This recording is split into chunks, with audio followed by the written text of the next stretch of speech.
Shin Godzilla is a movie that I'm reviewing because Godzilla minus one looks great, and this movie is that movie's kind of a sequel to this movie. Not really, but it gives an excuse to talk about a good ass Godzilla movie.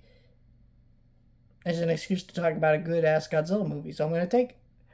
Um, I really do enjoy the American Godzilla movies, right? I'm going to review them next year in preparation for Godzilla versus King Kong.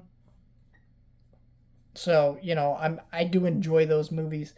And I like Godzilla 98. I don't think it's a great movie. It's a bad movie, but it's kind of a movie I enjoy. And that's definitely picked on a little too much.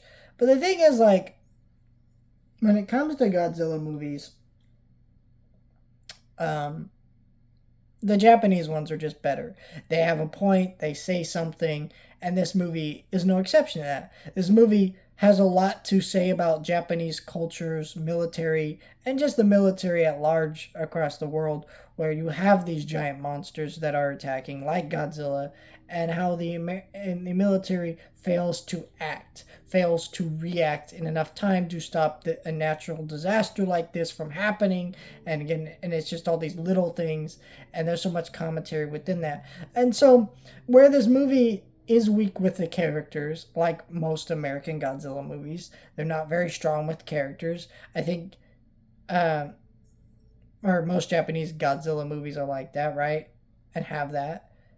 Unlike the American Godzilla movies, which I think actually do a better job of giving characters, especially like King of the Monsters and stuff, they're not great characters, but there's a little bit more to them than I would argue a lot of Japanese Godzilla movies. But Japanese Godzilla movies are more about making certain commentaries, and I think that's very interesting, and I like that about this movie. Also, I think Godzilla's design in this movie is scary as shit. He looks fantastic. The CG on him is great. It looks freaking amazing.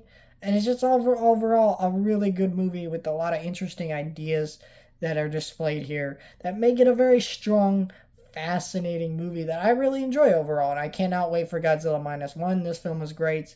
And I highly recommend that you go check this movie out if you haven't seen it. And yeah, we'll be back here next month to talk about Godzilla Minus One.